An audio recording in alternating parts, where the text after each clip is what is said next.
Hey everyone, it's Pam and I'm here with my monthly update video letting you know everything that I was up to in the month of December. First, Happy New Year to all. I hope you had a great Christmas if you celebrate it. If not, a Happy New Year, and I hope that your January is going good so far. I didn't have the most eventful month in December. There was Christmas, of course, which was great. I got a lot of great presents. I had a good time with Will and my family on Christmas Day. I was unfortunately sick for basically the whole week of Christmas, which kind of sucked. But it meant I got to play a lot of video games as I was bedridden for a couple days, so that's all right. And I had a very fun New Year's, which culminated in roasting marshmallows outside and watching Clueless on a projector projected against the side of someone's house. So that was a very good way to start off the new year. Before we get to what I got for Christmas, let's go to shoutouts. So the shout out for this month is a little bit niche, but if you are into the game it is dedicated to, then you will definitely want to check out the channel. It is Deadly Premonition Archives. This is a channel run by two people, Whitney and Dan, who are some of the biggest fans of Deadly Premonition out there, and also the people who know more about the game than probably anybody. Deadly Premonition was a fantastic game, one of the best of last decade for sure. If you are into weird games, cool open worlds with weird kind of Twin Peaksy characters that have their own lives and go about their own business, and at the same time kind of Silent Hill-like third-person combat and just weird shit going on all the time, definitely play Deadly Premonition. And if you have played it and you like it, definitely check out this channel. It's a fairly new YouTube channel, but it already has a few great videos. One is a big 90-minute overview of the entire story of the game. I've played the game before, obviously, but there was a lot of things covered in that I didn't really pick up on my time through it the first time. There's also videos on little Easter eggs in terms of the names of all the characters in the game, the license plates of all the characters in the games. These videos are fairly spoiler heavy, so you definitely only want to watch them if you have already played them. Recently they also did an interview with the actor who played Francis York Morgan in the game, so lots of good information. If you like Deadly Premonition, definitely go check out Deadly Premonition Archives. Now on to pickups. All of my pickups from December were Christmas presents. The first thing, which I'm super excited about, is the Xbox One Elite Series 2 controller. I had the Series 1 when it came out 3 or 4 years ago, and I loved it, although it eventually stopped working.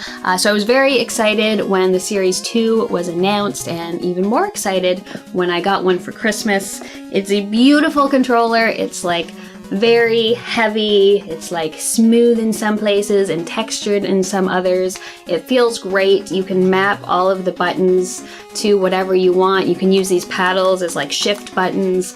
I've got everything mapped so I never have to take my hands off the face to like hit this home button or the start or select or anything. I've really been enjoying it. I will probably do a full review of it in a month or two after I've had a little bit more time to get used to it and form full impressions on it. But yes, this was one of the gifts I was most excited about this year.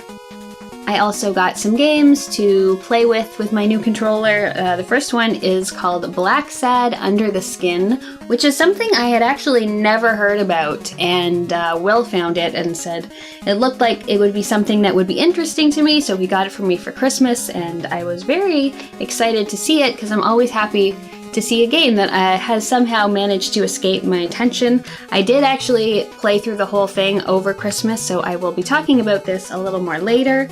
I also got Star Wars Jedi Fallen Order. I've heard a lot of good things about this. I've played not very much, maybe about a half an hour so far, and it seems fun. Very sort of parry-based combat, it seems like.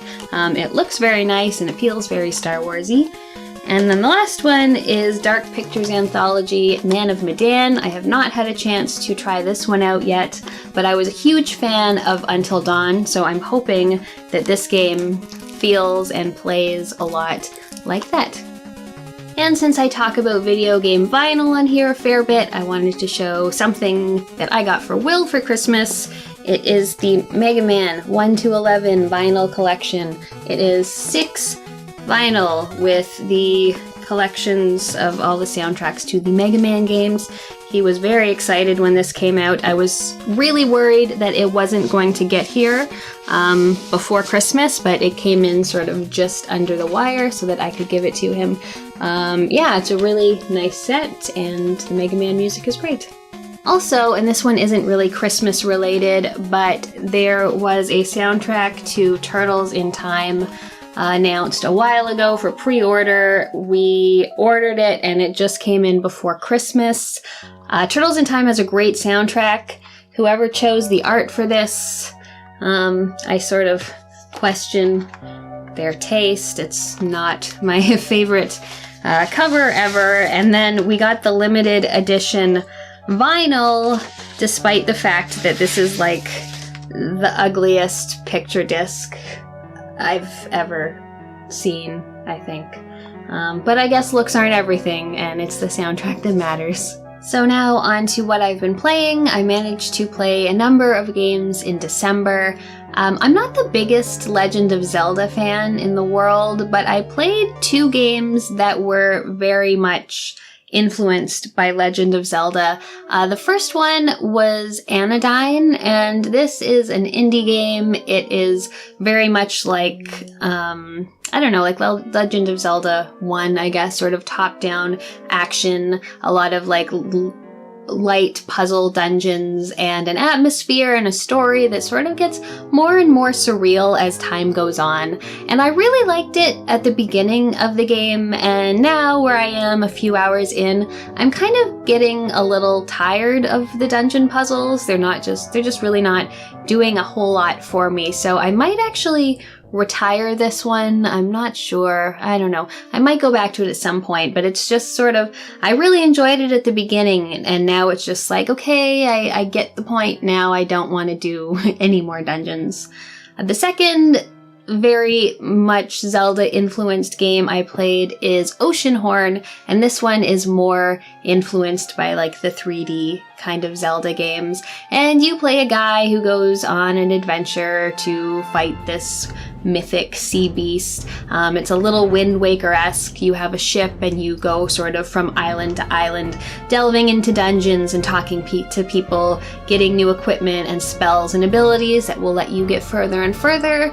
And overall, it was a decent game. You know, nothing mind-blowing, but it was cute and the combat was fun. I liked these puzzle dungeons a little more than the ones in Anodyne, so that was good.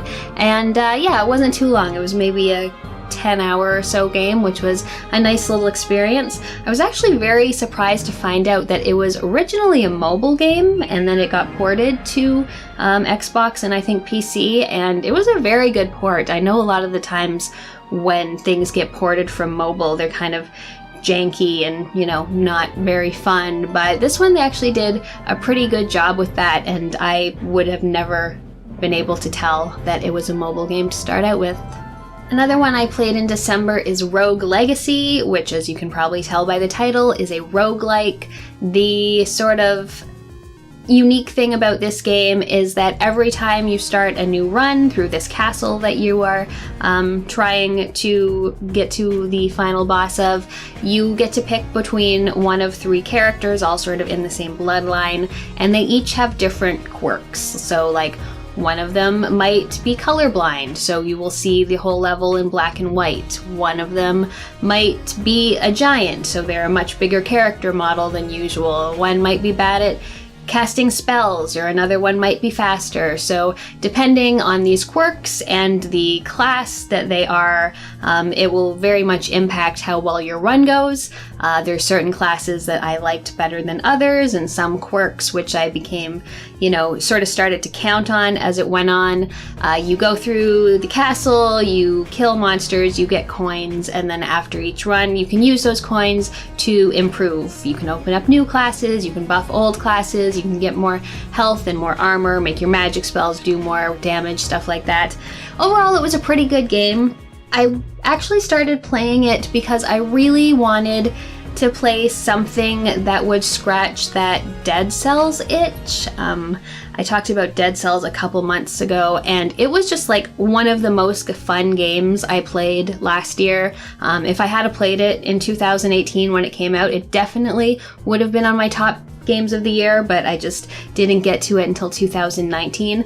I wouldn't say that Rogue Legacy was as good as Dead Cells, but it was still fun.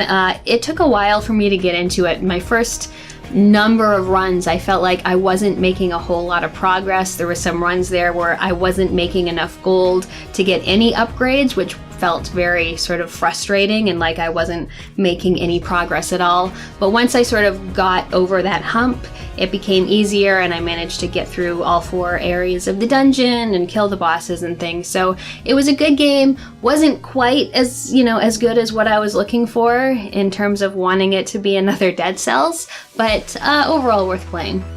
In my attempt to get a few more 2019 releases before I made my top 10, I also played Sayonara Wild Hearts, which is a very, very charming rhythm game. If I had to place it, it probably would have been like number 12 of the year, so it just missed the list by a little bit. But it's about a girl whose heart breaks, and she goes through this cool, surreal, sort of like celestial world, fighting monsters in the form of other girls as she goes, and it's got this fantastic soundtrack.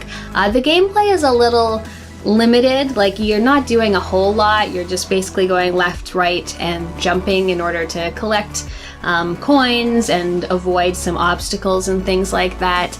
So the gameplay is like just okay, but like the aesthetics of it, the music are great. The whole thing is narrated by Queen Latifah, and she's like cheering you on, which is amazing.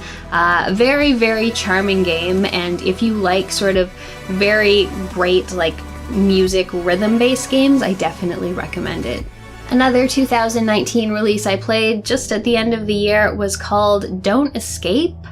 Oh, I think there was a subtitle, like 4 Days to Survive. I might be making that up, but the main title is Don't Escape, and it is a sort of pixelated survival game. You wake up in the desert and you have these visions of something coming. The moon, something's happened to the moon and it is going to crash into the earth. And you basically need to survive until that happens. So there's 4 days you need to survive through, and you have a vision of what's going to happen each time. I think each day one of 2 different things can happen. So on my first day, there were these like locusts that were gonna come and just eat everything in their path. So you find a house, you have to build up fortifications, figure out how you're going to sort of make it through the night, get supplies, you can meet a few other characters who are still alive out there, and each day basically goes like this with some new disaster about to strike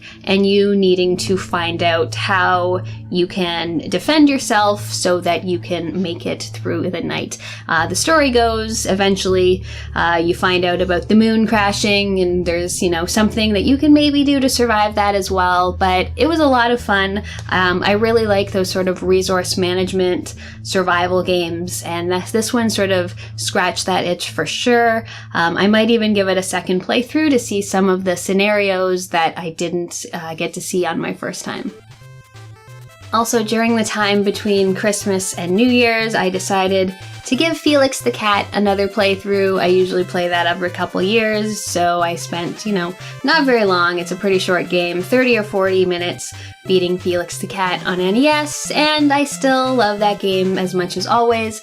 It was one of my favorites from when I was a kid. It looks beautiful. I love the music. It was the first retro review I ever made on this channel, so definitely holds a special place in my heart. And wanted to give that one another play. And finally, Blacksad, one of my Christmas gifts. This is, I believe, based on a series of graphic novels from Spain, I think. You play John Blacksad, who is a cat detective. In this world, everyone is an anthropomorphic animal. You meet other cats, you meet dogs, you meet rhinoceroses and monkeys and lizards. It's pretty cool. The gameplay, I would say, is sort of like a cross between a Telltale game and one of the Frogware's Sherlock Holmes games. So there's a lot of sort of dialogue options, wandering through areas, searching for clues and little collectibles and things. There's a deduction page when you find out clues, so you can put them together to sort of come to conclusions. And I really liked that. You might remember I've sort of grown tired with the Telltale style of adventure game, but adding that sort of detective element really sort of made the gameplay much more engaging than it would have been otherwise. There was also some really cool characters. I liked the story of it. It's all set in like a 1950s New York, which is a cool setting to have it in. All of the music is very jazzy, and the story is about you are trying to solve a death. The manager of a boxing gym has been found hung in the gym by his daughter, and she hires you to find out what happened. It's ruled a suicide, but she doesn't think that is actually the case. And then it all goes on, and you discover a story of corruption and bad guys and gangsters and all kinds of cool 50s stuff. So I really liked the story. I generally liked the gameplay. The only bad thing about it is that it is very, very janky.